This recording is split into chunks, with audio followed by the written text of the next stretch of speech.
You're listening to the Precision Shooting Podcast, discussing all aspects of precision and long-range rifle shooting. This episode is brought to you by Impact Dynamics. And now, over to your hosts. Well, hello and welcome to the Precision Shooting Podcast. My name is Rusty, and this is episode sort of 110A-ish. Andy has joined me. Andy, how you doing? I'm doing well, thanks, Rusty. Good, mate. Thanks for coming in. Hey, this is actually your second podcast, but the first that the punters are going to be hearing, because your first appearance was at our live podcast festival thing recording. Yeah, really got thrown in the deep end there. Yeah, way to do your first podcast is in front of a live audience, and really, at least it was only 20 minutes. Yeah, no, it was pretty cruisy actually. Yeah, and the drinks went down well. Yeah, no, you're right. At some point, we'll get that podcast up as well as an additional little bonus episode like this one. This is sort of a bonus episode. The reason I say 110A is because we'd already done episode 110, which went out a couple of days ago, and we have episode 111, which is an interview with the guys from Weebad coming up next week.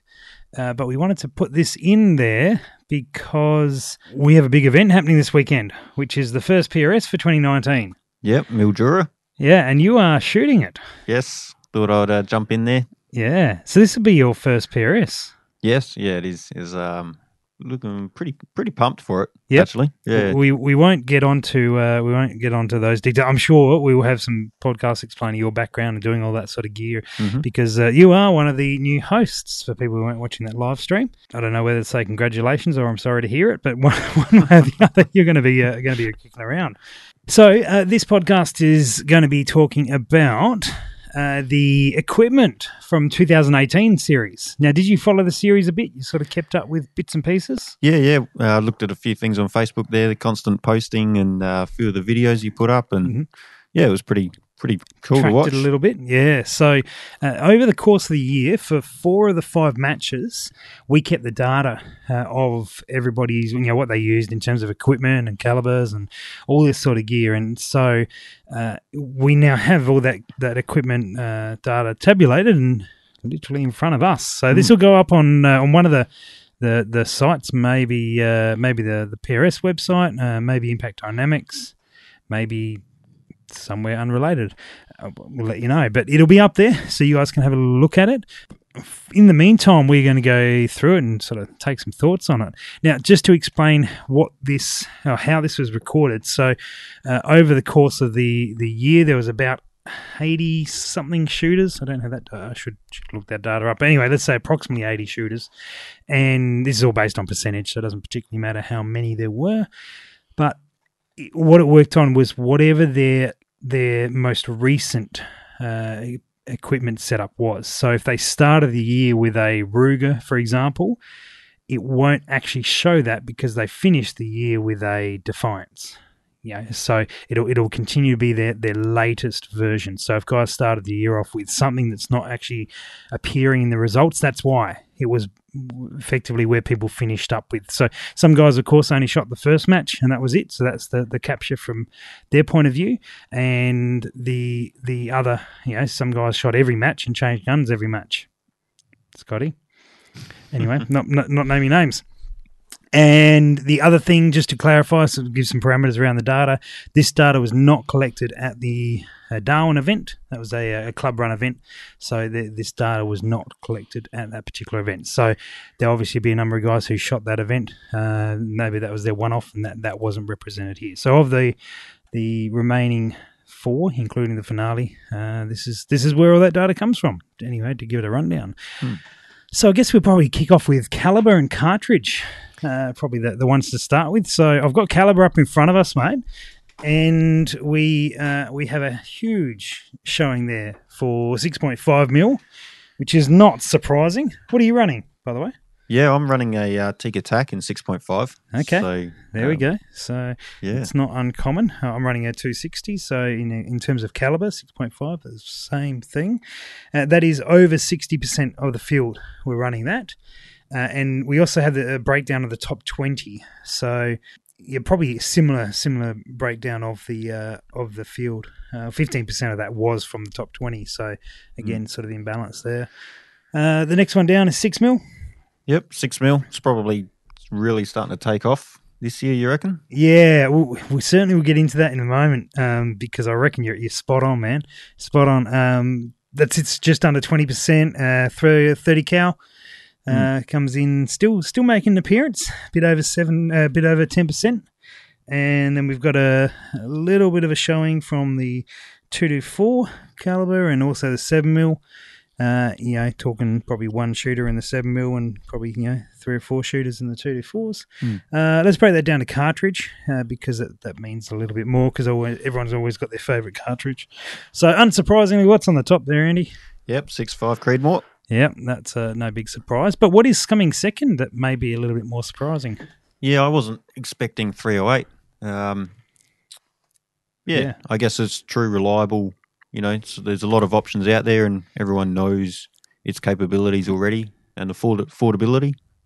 So, I think you might find though that it's because outside of the Creedmoor, we start splitting the vote, right? And so I think what you've got, and we'll see it in a minute, but you've got so many different other options in those 6.5s and 6s that were all sort of popular, but not a particular one that stood out.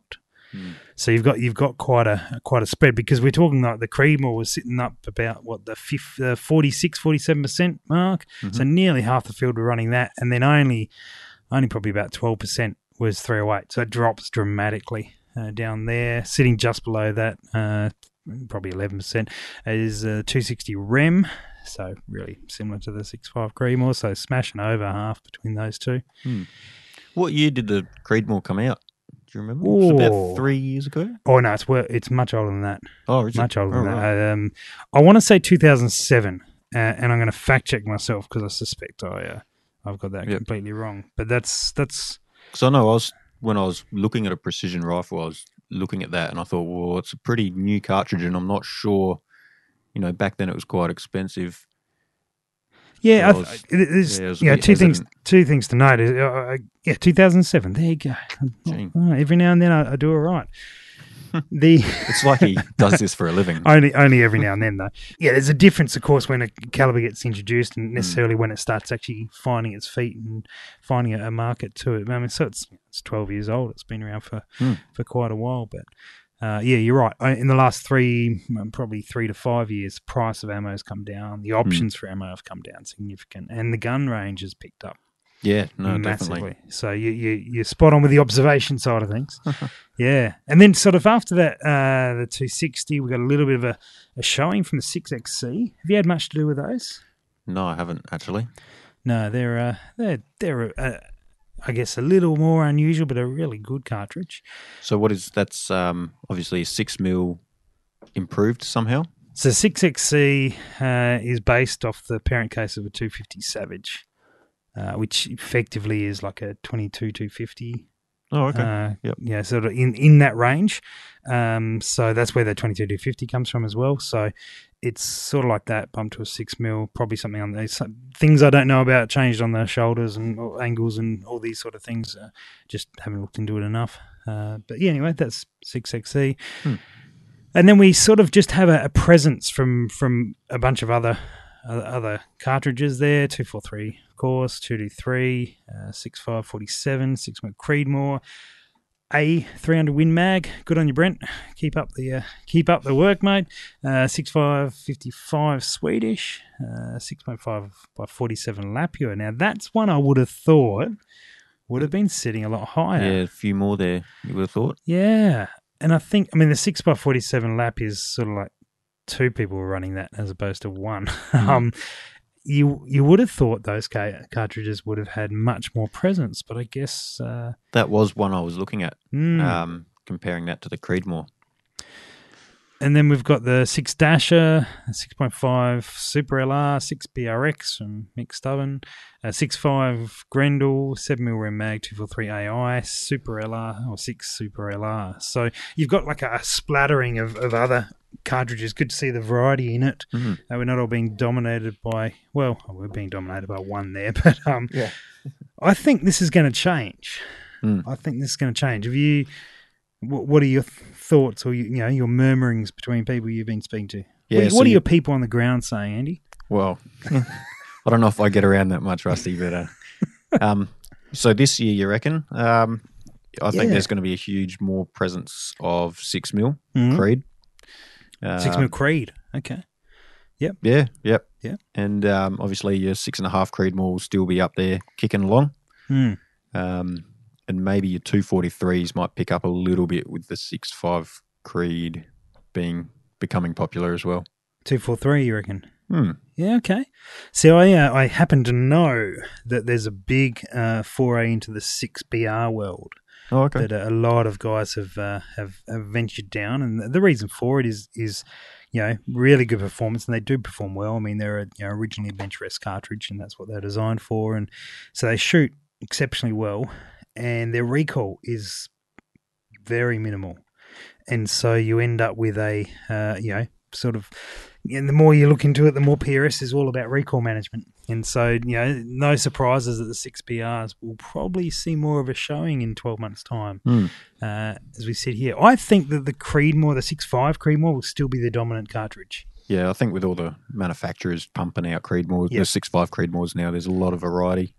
And I think, I think we've had a lot of guys who've been sitting on the edge of PRS, like going, I want to get into it, and combination of, wanting to jump in earlier and buying equipment and getting everything ready. And a lot of those guys are running 6.5 because they're still running factory guns. They're not custom building stuff. So, we've got out of 65 shooters, over a third of that haven't shot PRS before at Mildura this weekend. And so that's really exciting because obviously when more people shooting the sport and the clubs are growing and all those sort of things. I mean, we're members of the same club, and that's certainly in how long has that been running now? 9 months, something like that. And it's I haven't had to renew my membership, so so it can't be that long.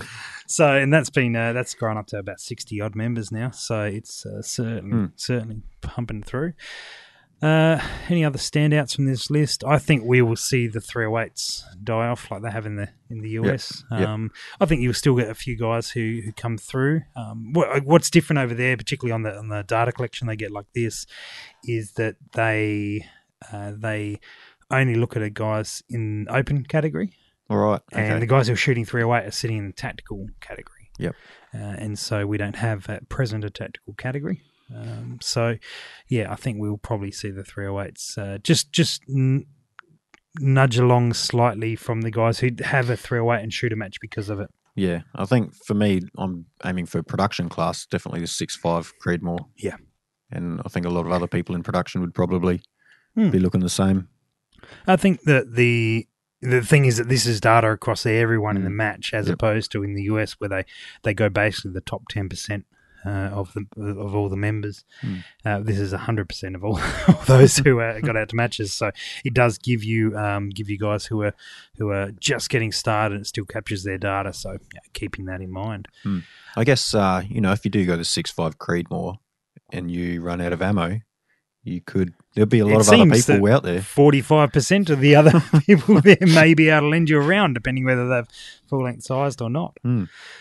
Flicking over to the next category, this is actions.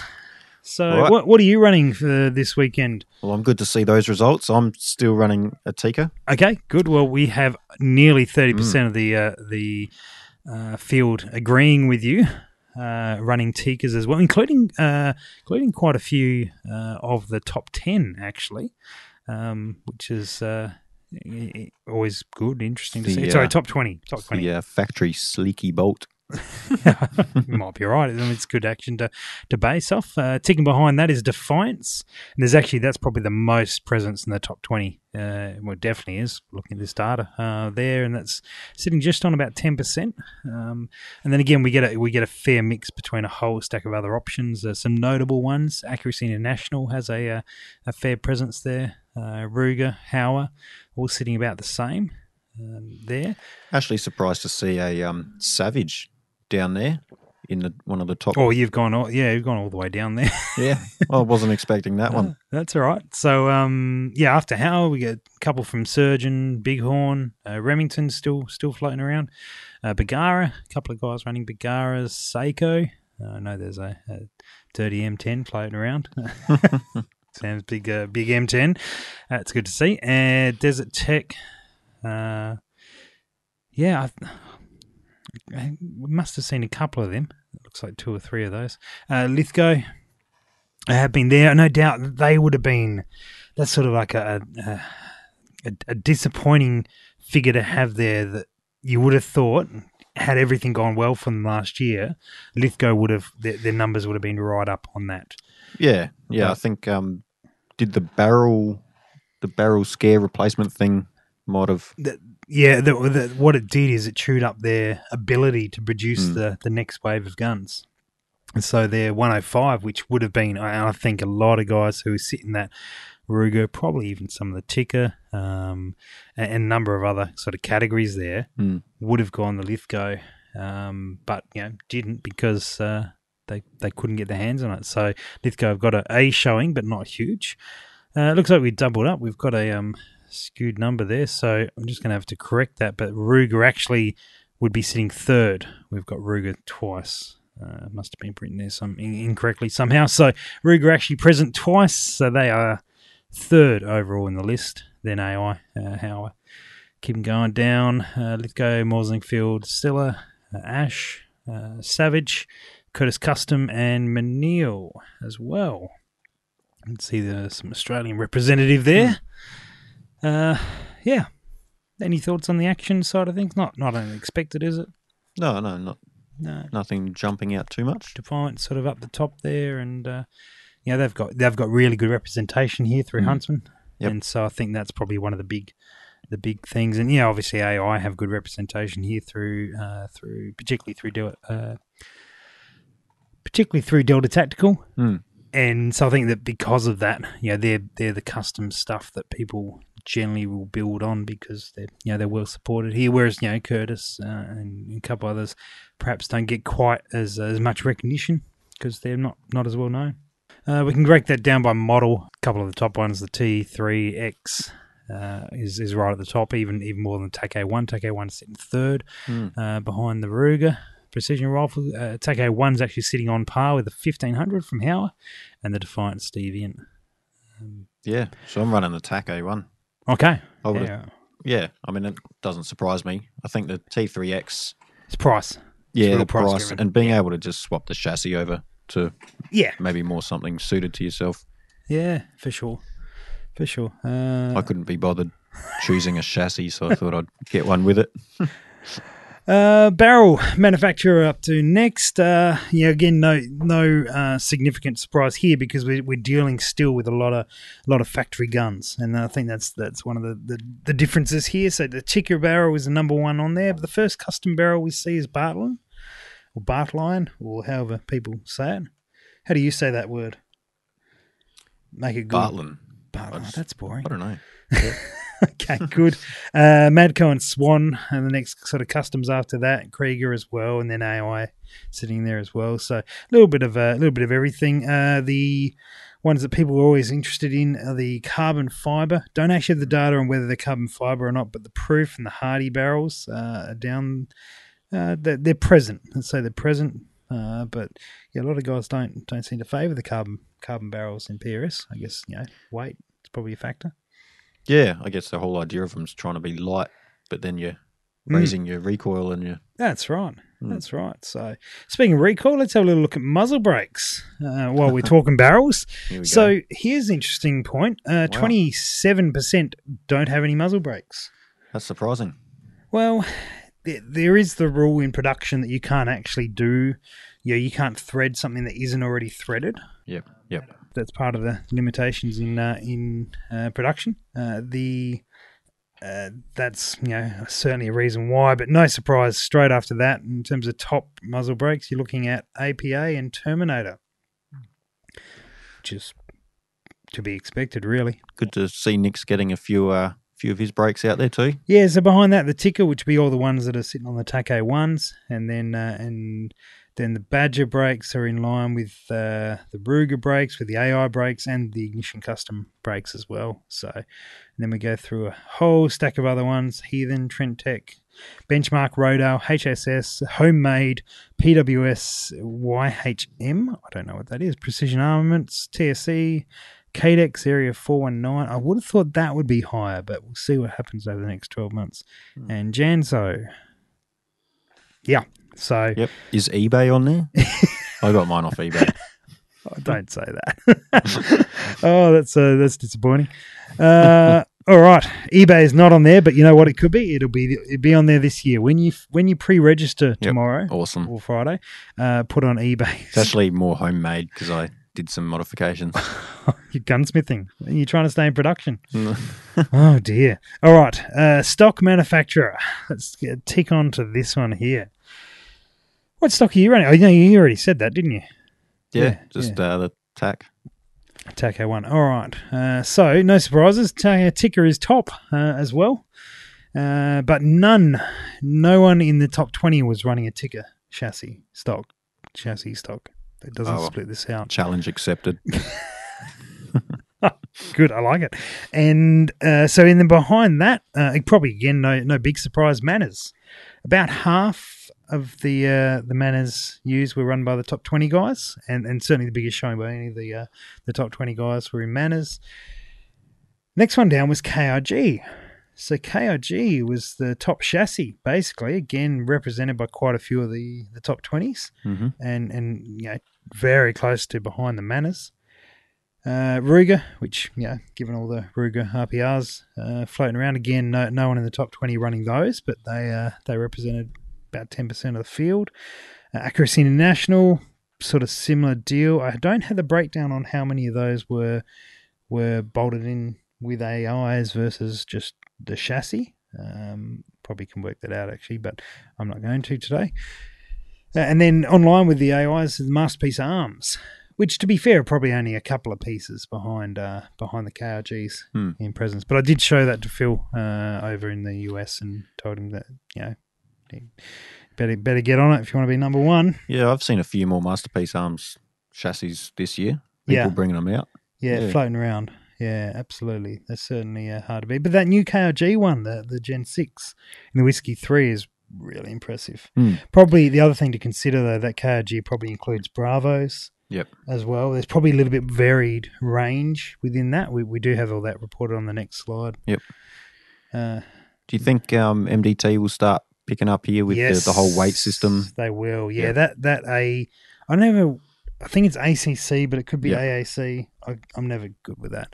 Letters confuse me. ACC, I reckon.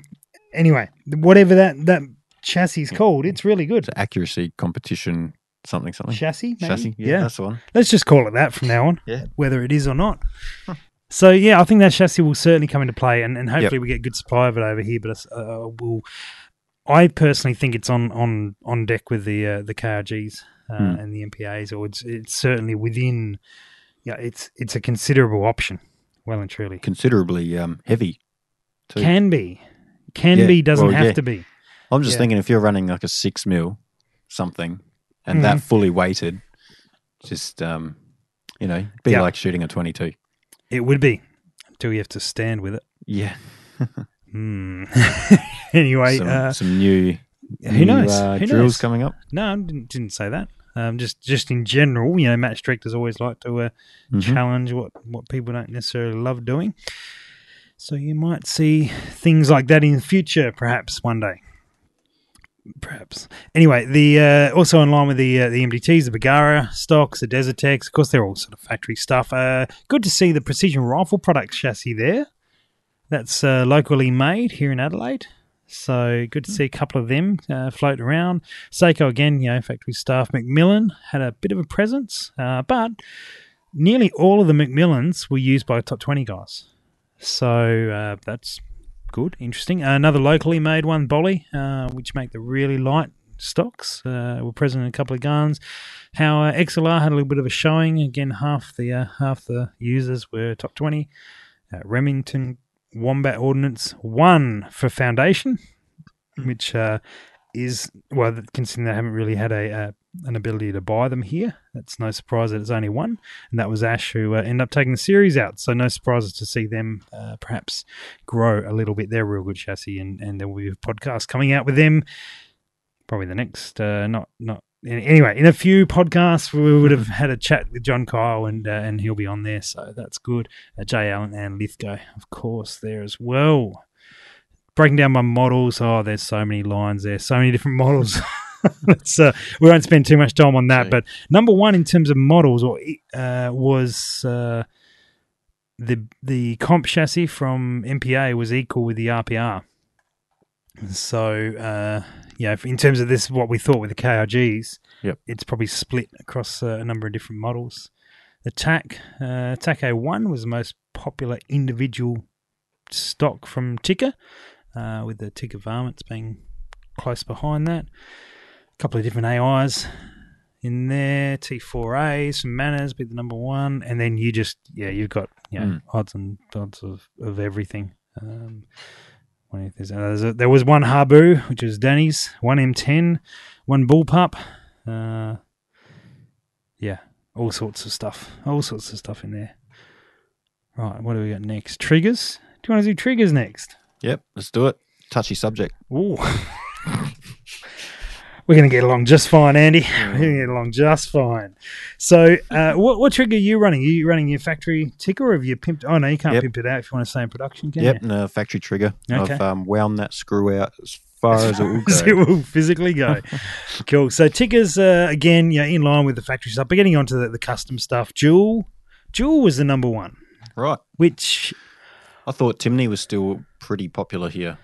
Well, as in higher than Jewel. I tell you what, I would not have picked that. And again, probably 3/4 of the guys running them were in the top 20. So, I mean, the word on the street is get yourself a Jewel trigger, it seems.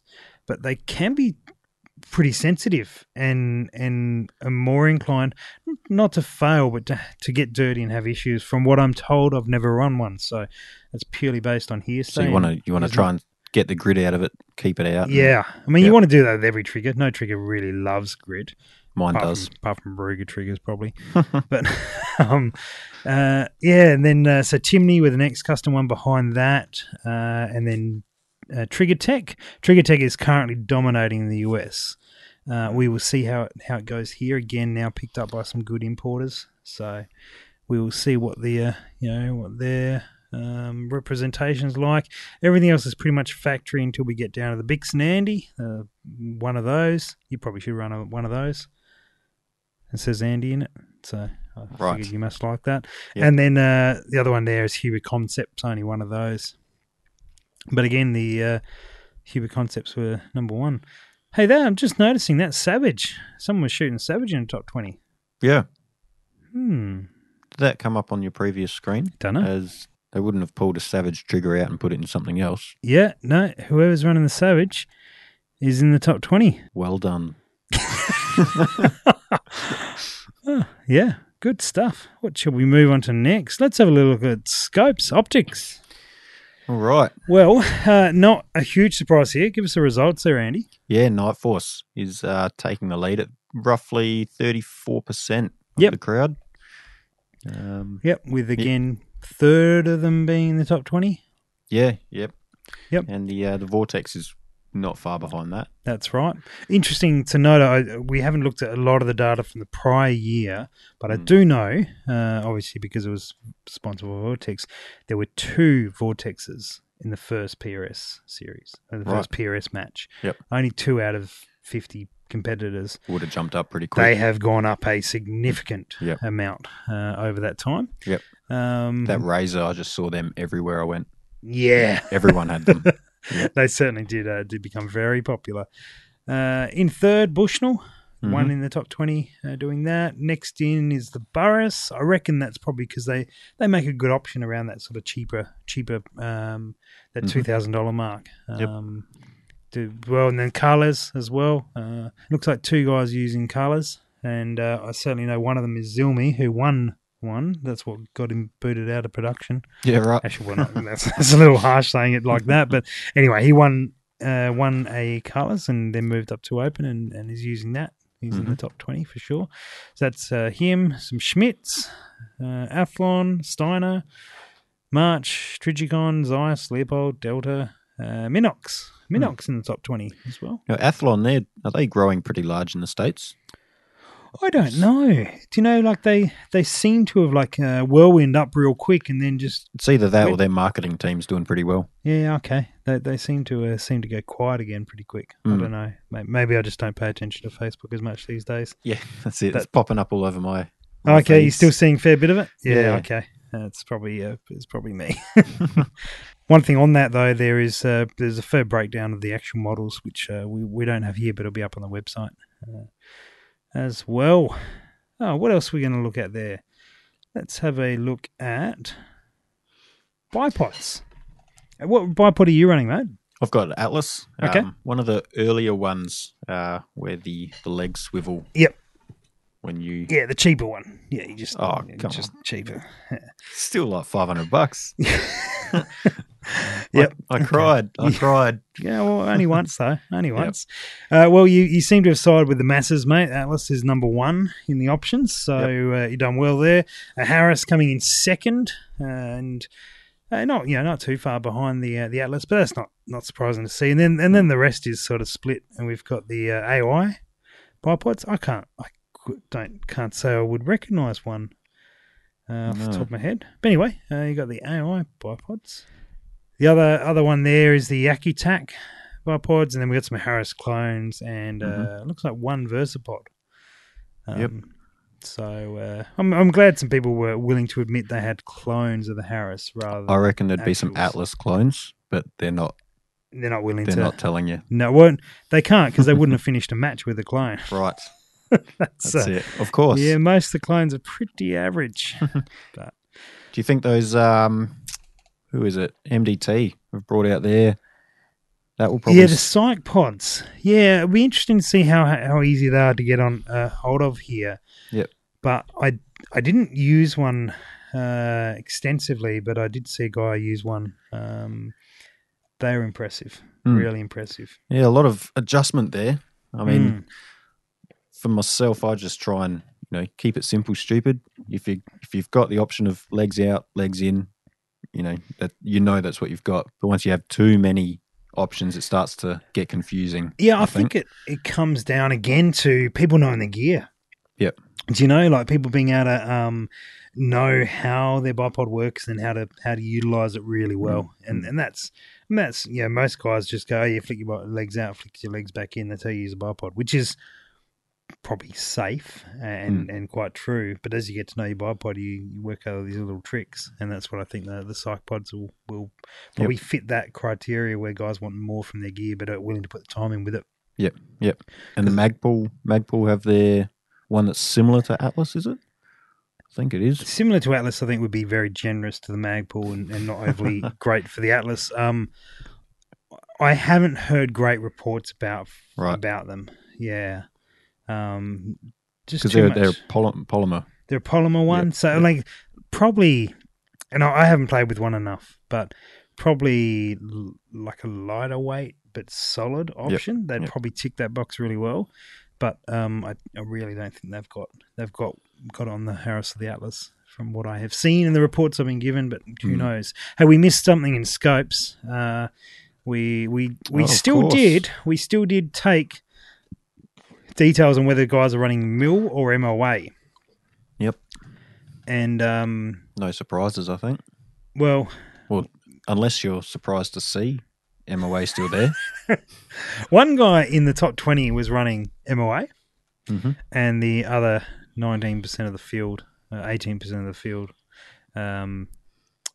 perhaps not. 80% of the field were running MIL. No big surprise there. And 1% of the field failed to answer the question. So might have not been able to read his handwriting or something on those lines. But anyway, or maybe using inch per 100 yards. Maybe that's probably what it is. Yep. Good. So this will bring us down to projectiles. A topic close to my heart. Projectile manufacturers. So I don't have the breakdown of the individual projectiles. The data was very confusing on that. But I do have it down by manufacturer. And number one. Yeah, Hornady. That's what I'm kicking down my barrel. That's what you're running? Yep. Yeah. And then number two, we have Burger in there. But Hornady are up around 40-ish%, whereas Burger are just under 20. That's why I can never find any when I need them. Do you know, I think that's perhaps why these results are these results. Because I suspect if Burgers were more available, they may have taken out the top spot. But, we've had trouble getting Burgers for 18 months. Right. Maybe 2 years. 18 months at least. And I think one of the things that, guys have had to, they can't wait. They've got to find something else. And the Hornady ELD lines have come out, and it'll be interesting to see whether guys go back to Burgers once they become available, or if they just, you know what, I'm pretty happy where I am. Yep. And the Nozzlers, still up there. I'm surprised Sierra's above Nozzler. Is that they're not? above? They're equal. Equal? They're equal. They are equal. Yeah, the Nozzle and Sierras. Why does that surprise you? Or does it surprise you that they're... I use Sierras for a hunting load. Okay. So, I mean, I probably haven't looked at their match load of stuff as much. They are very well regarded in the match side of things. Certainly have been for a long time. They've always been a bit of a go-to for many. Yep. And they continue now to, keep developing new match options as well. So, I wouldn't be surprised that they're there. The big things that surprise me that they're there is their price. They've just perpetually been expensive. Yep. And so, compared to that, I think that's where Hornady probably hit the mark quite well, because they're well priced and, fairly available and lots of options. Whereas, it's interesting to see. And the nozzles, though, I mean, I would hazard a guess that nearly all of those nozzles that we're seeing on that list are RDFs. Yeah, no, definitely. Yeah, they have certainly ticked a box that Nozzler really didn't fulfill prior to that overly well. Shortly behind that is Lapua projectiles, off on the 139s and the 6.5s are pretty popular. Quite pricey, though. Yeah, someone's running Remington projectiles. Feel sorry for them. Is that in the Savage? No, not in the top 20, so not the case. Then we got some Optimus still floating around 308s or 30 cals. Norma and doing a robot. You're doing a robot. Optimus. Sorry. Yeah, Optimus. That's not good. I thought you'd make the Transformer noise. Beep bop, beep bop. That's not the Transformer noise. That's actually very disappointing to hear that. How old are you? Never mind. And DTACs as well. DTACs had a slight presence. Someone was running those, which is good. So I think, obviously we'll see more of a 6mm shift in those. That doesn't give that data, but you'll see more of a 6mm shift. And I think it'd be interesting to keep an eye on Burgers, how they go as supply improves, because I reckon guys have found homes in Hornady and Nozzlers and other options. Definitely. What are you running? I'm running the ELD-X in the 143s. Yep. I've gone the X because sometimes I go out hunting with that. Yep. And that's purely that. And it's still performing really well. Oh, definitely. Yeah. Yep. Fantastic, mate. On to Brass. This might actually be our last one. Brass. Wow. So Lapua are dominating. Yep. In that, which is is it Lapua or Lapua? What do you say? Lapua. Okay, you're going fancy on it. Lapua? I'm French. Lapua have decided to. They haven't decided anything. Everyone's decided to run their Brass. It would seem 46%. Shortly behind that, Hornady and Norma. Probably no big surprise there. ADI sitting behind there. Peterson, Federal, Remington, Seiko, and one running Alpha Munitions, although I suspect that will pick up. Right, I haven't heard of them. You haven't heard of them? Nope. Go get with the game. Bo will be very disappointed you haven't heard of them. Heard of them. Words are challenging sometimes. And they certainly are making their presence known over in the US. Whereabouts? Do you know where they're made? In the US, right. I think. Yep. Cool. And PPU and Winchester are also present there. So it'll be interesting to see how that mix goes. I think probably not a big change. Lapia will still, because of the Creedmoor brass and such, that'll still sort of stay up there.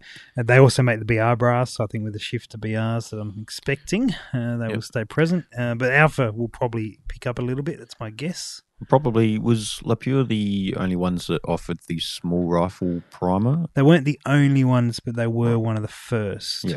Yeah. But they're good brass. Yeah, because I know a lot of people jumped on that and the fact that they're already trimmed and deburred and flash hole done and everything. Yeah, so that data will be linked up. You can find that in the show notes as to where to go. So what do you reckon?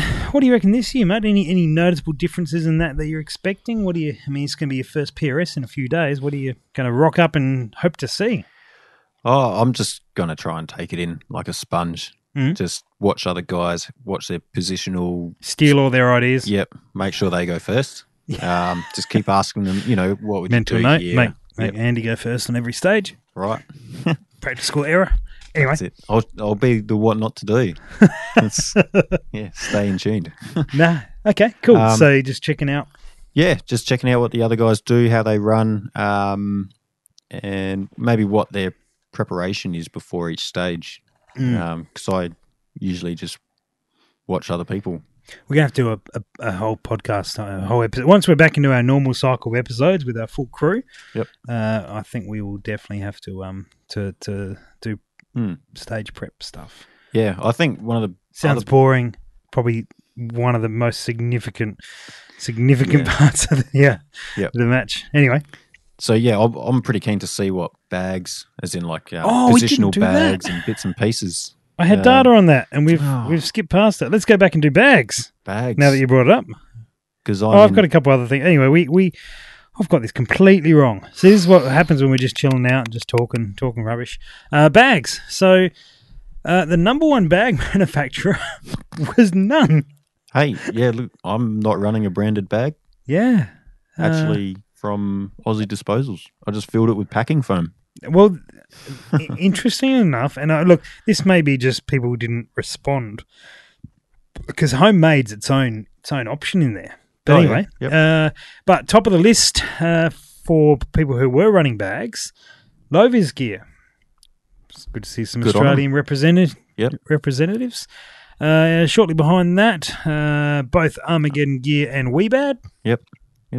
Which is Armageddon through low-vis gear, so they're double dipping a little bit. What's going on there, Jim? And Weebad coming through both Huntsman and Delta Tactical. That's good. Behind that, Short Action Precision coming through yours truly. About to land some more of that gear shortly. And then Homemade sitting in there around the 7 or 8% of the field. So people obviously being getting their ingenuity on. The Tab Gear also making present. They're not making a present. It's not Christmas. They are making their presence known. They're getting out there. They are there. They are there. They're present in the competition. They doing their thing. Tab Gear. Moving on. Reza as well. Now, Reza were the original guys who made Game Changers.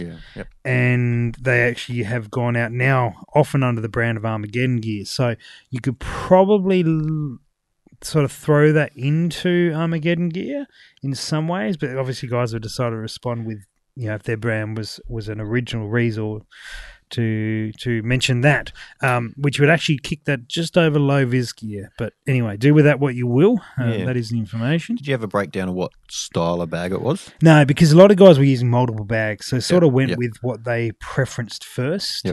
And so I think you'll find, and what was common from the data was you'll find that they might have a run and gun bag from Short Action Precision, and then a Game Changer or a Fortune Cookie or something like that. We will attempt this time round to try and get some more significant data into the combinations and breakdowns of bags, but. Interesting to see. But certainly, guys were running 2 or 3 bags was not uncommon. We will have to do an episode on bags, by the way. Cool. Bags episode. Now, the other thing that we did actually have that I completely ignored before was ballistics apps. I'll bring my pillow for that, by the way. For which? The bags. The bags episode? Yep. Yeah. Yep. Is that a type of bag you shoot from? No, it's the one I rest my head on. Oh, okay. So you're bored already? No. Okay. You're just looking for other options. I mean, like sometimes you see guys rocking the their backpack bag. Well, they'll use that as a big pillow. Yeah. Sometimes you have to. It's good. So ballistics app. What app are you running for your data? I used to use the Applied Ballistics, Mm-hmm. and I guess that I still am because I've got a Kestrel now. Okay. Yep. So they sort of tie in. Yep. Sure. So, look, Applied Ballistics is number one app used by nearly 30% of the field, including a bunch of the top 20. Strelok is coming in second. Ballistics Arc, which is what I mainly run these days, is sort of equal with the Kestrels. Now, the Kestrels, one would assume that that's going to be the Applied Ballistics version of the Kestrel because otherwise, if you haven't got data on your Kestrel, it's just a wind and temperature and stuff related, or it's got the Horus software on there, and don't really think we've seen that too often these days. So none. This surprised me. There was a number of guys there who had no data apart from manual data. They weren't actually running an app, which is good to see. It is good to see. Sort of challenging sometimes. Yeah, I mean, definitely relying on your own senses is the way to go in case all your gadgets fail.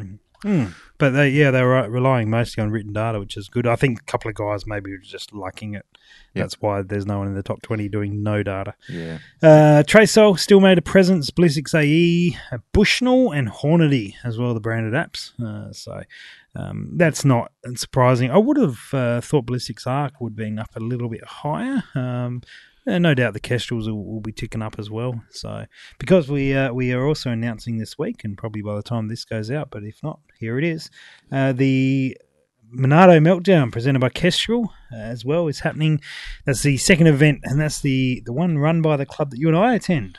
Yep, up at Monado. The Practical Shooting SA Club. So that is on the 10th to 12th of May.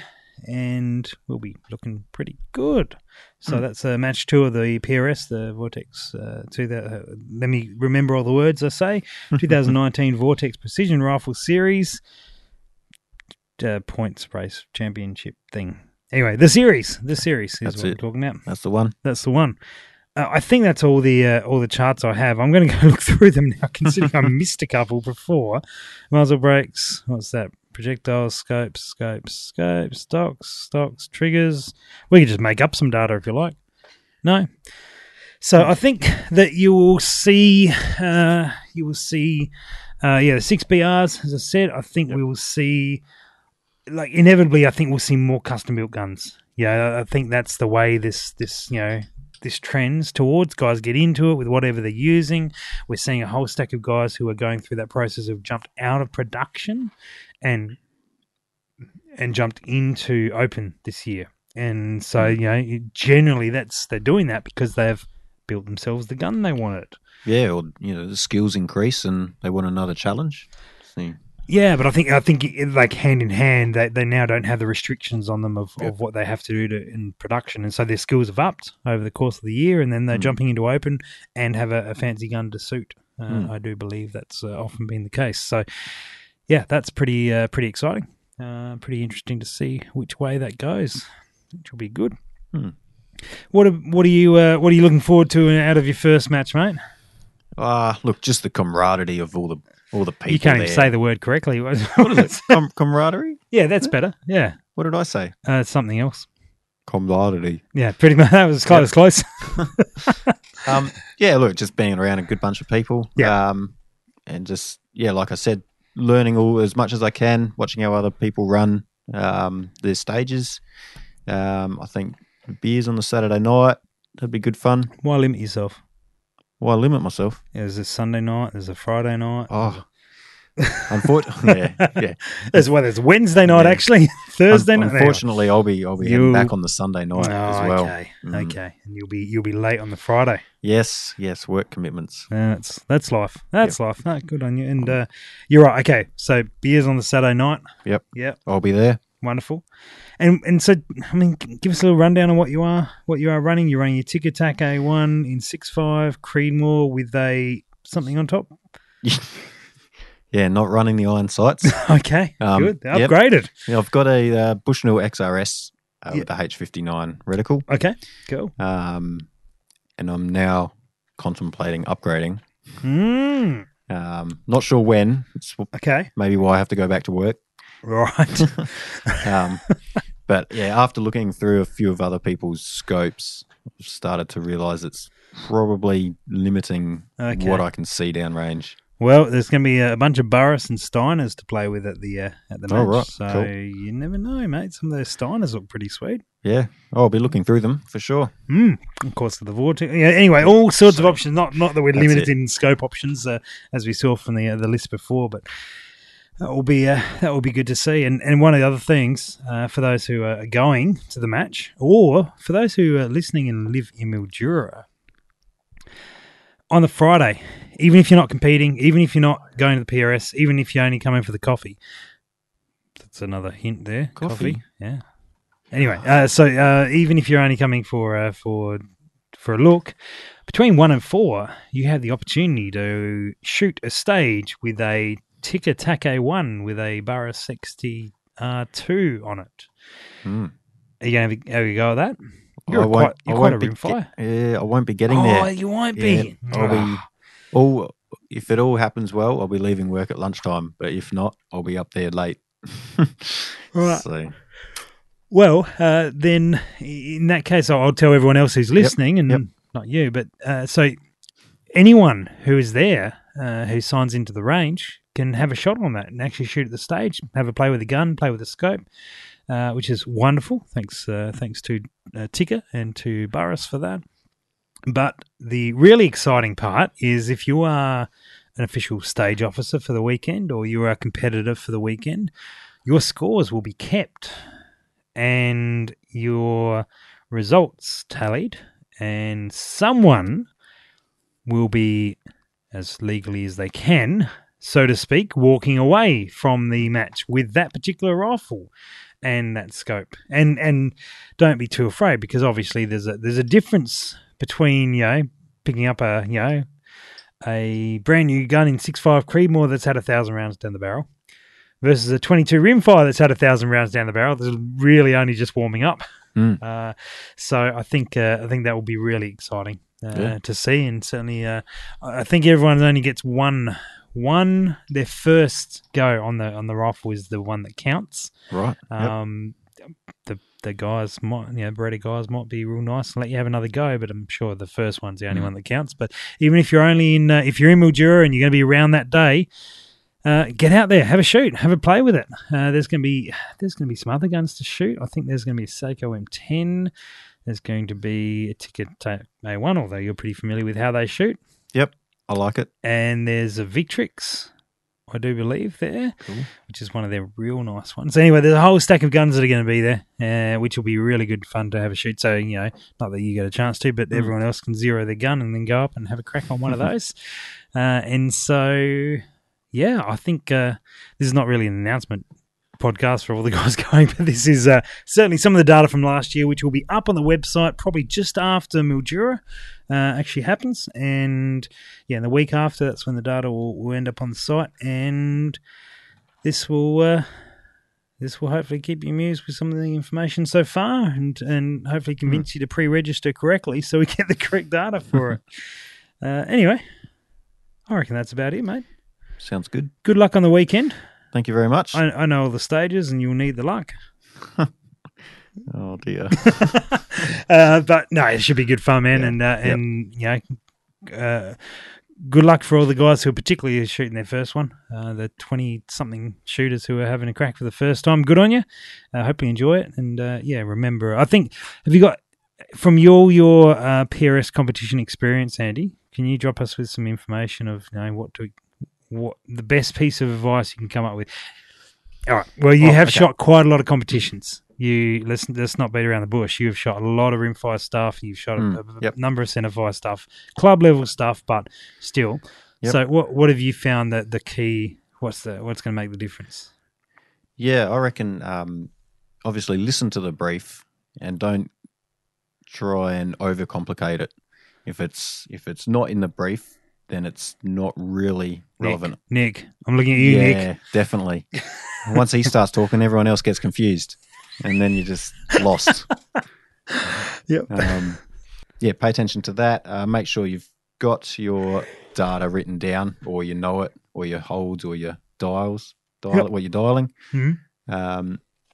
And I think try and stay calm. I usually try and just take a few deep breaths and just relax, walk my way up instead of trying to smash off as many rounds as I can quickly. That's something I'm trying to work on as well. And then just before that buzzer goes, have a look at your wind, because I think that's something I forget to do as well. Sure. Like I'll just jump down there, look through the scope, fire my first round and go, that was a miss because of the wind. Yeah.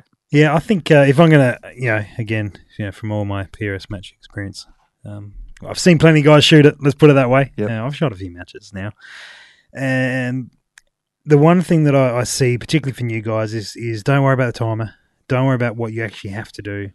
Go up to your first position, whatever it might be, first target, and engage that target with all the time in the world that you need to hit it. There's no point rushing. You're on a barricade and you're a bit wobbly, but you're going, I've got the other targets to shoot. So you take the shot anyway. Just take your time, get steady, get stable. If you need to, if you're in a position that's really not good, just rebuild your position. It's better off, because as soon as you pull that trigger, well, that shot has gone and you've wasted whatever time you've set doing that, and then you've got to reset now for your next one, whatever, depending what the stage is. But I would take the time to build that position really well, rebuild if need. Don't worry about what you didn't get an opportunity to shoot. If your hit rate, your personal hit rate, don't worry about the match, your personal hit rate is good, that's highly encouraging. You might go, I only shot 40% of the available targets. Sure, but of the shots that you got off, what did you hit? If that hit rate is somewhere north of 50 on your first match, you're doing well. If you took all the time, I mean, mate, if you imagine if you only got shots on 30% of the targets, but you were 100% hit rate, it's very easy to learn how to speed that up. Yeah, it's much easier to learn that than actually how to hit a target. A lot of people have been telling me, there's no point rushing it and missing all your shots.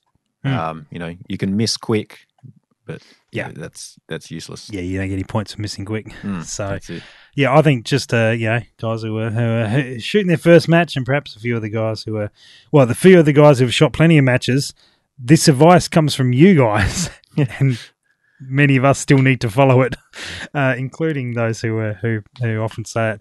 So slow it down, smack some targets, hit some targets, enjoy yourselves, and we shall see you all in Mildura.